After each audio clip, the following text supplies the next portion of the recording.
Well, in a couple hours, that truck is gonna be gone. So.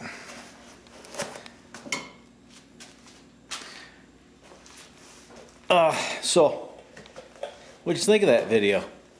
Of that old 85 Chevy. That was a nice truck. It wasn't nice when I got it though, so let me tell you the story.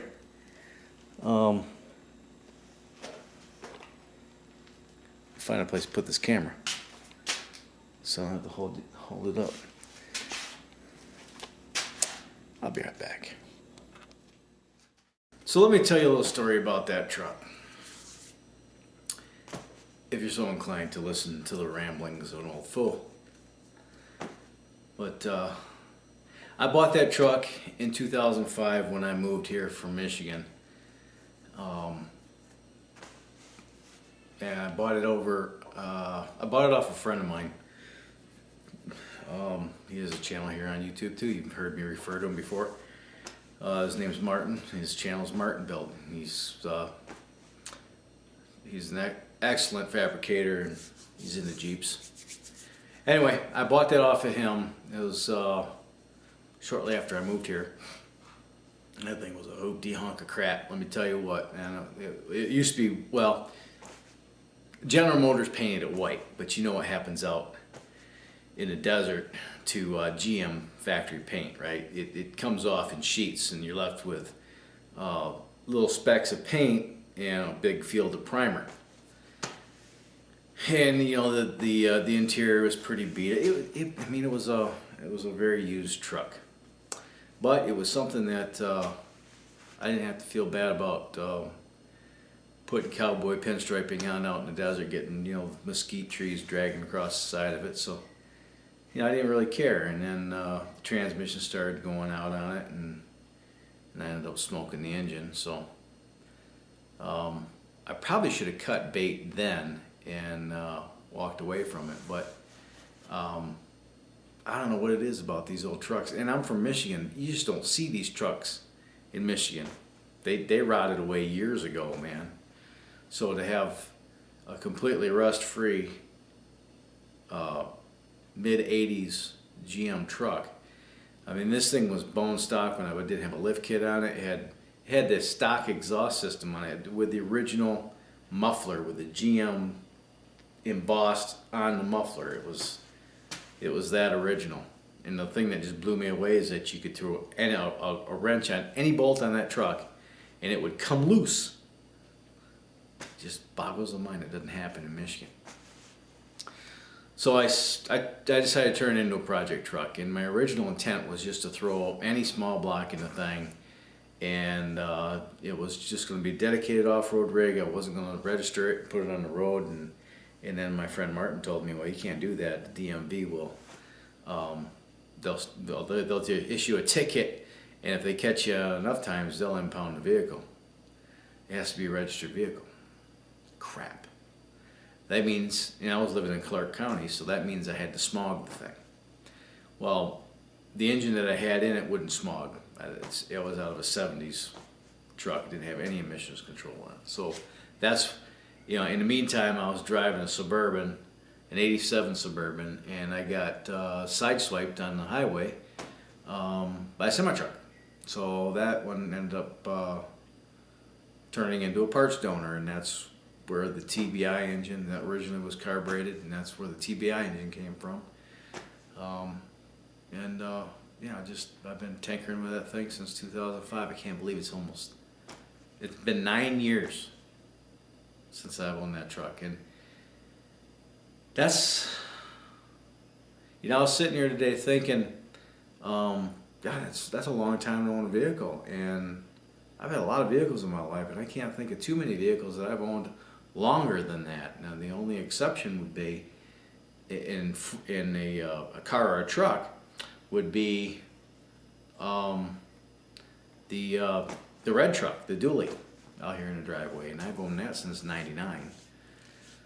And I don't ever want to get rid of that truck. I kind of like that truck. And then, of course, the Dart here in the garage, that's been a project now for, I think I've had that for 7 or 8 years, 7 years anyway. And the old Honda here, the old Honda 750F. I'll do another when I get rid of this. I'll fill you on that one too. But for right now, we'll save that for a later video. But I've had that truck for almost a decade, and I can't believe I wanted it that long. And the whole purpose of that truck was to just bring me out and to explore the desert. And I get into that stuff that kind of turns my crank. Not so much this time of year because it's too flipping hot. But I just like to. I don't know what it is. It's that wanderlust that I have. I see a dirt road going into the desert, and if you're not familiar with the topography in the desert Southwest, there's no trees. And you can see for miles, and it's kind of deceiving. You don't really get, because you don't have anything to scale, you don't get a really fair interpretation of distance. What you might think is 5 or 6 miles can turn into 20. Because you can see that far, there's nothing to obstruct your view.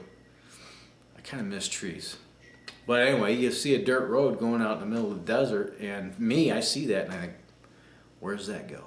It's got to go someplace. Somebody didn't cut a road, in the middle of the desert to go nowhere. Well, go on Google Earth, some of those go nowhere. But that's what I built the truck for. And of course, before I could get it finished, we started having kids. And now I have the Suburban to do that with, because I don't want to go up by myself. I want to take my family with me.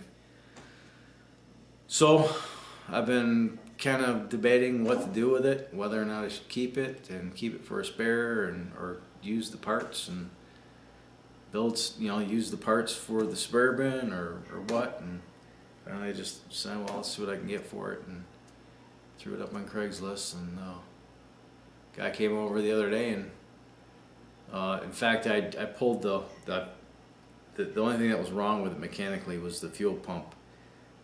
I thought was bad, and it was actually the pickup. But I pulled the tank off, and the guy came and looked at it after I had the tank off, and I told him, I said, I'm not letting go out of here without putting the fuel pump in it.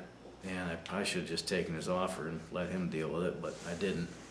And the AC wasn't working, and I checked my inventory, and I had another pump here, so I got the AC working for him. So, AC works, and the both fuel tanks work now. So, but he gave me my asking price, which is cool, and I didn't make money on it, that's for sure.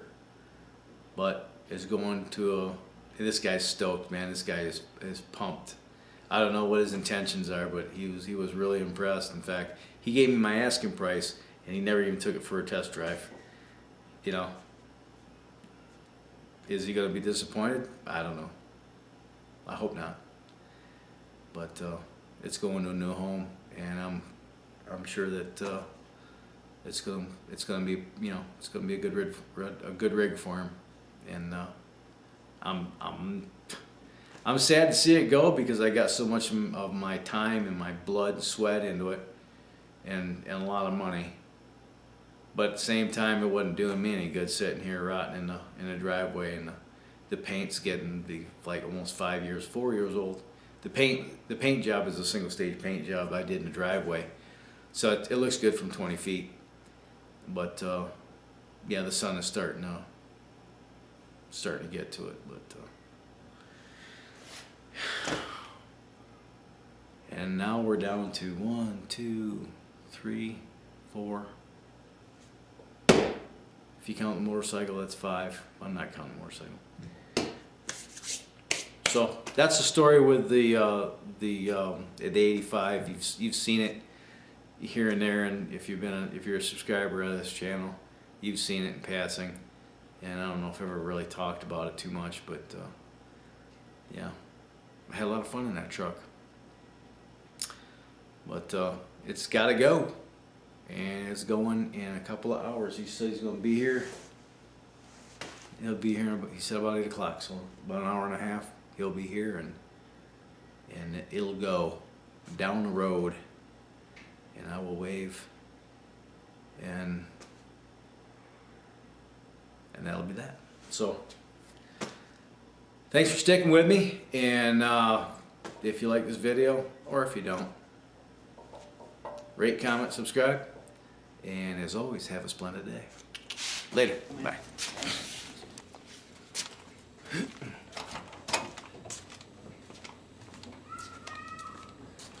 Straight out, right?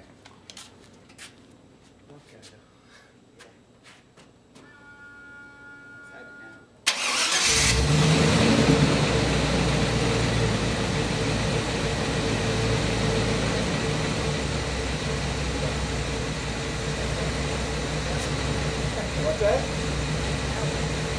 Well, that's a long-term project. Take care. Say bye.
There it goes.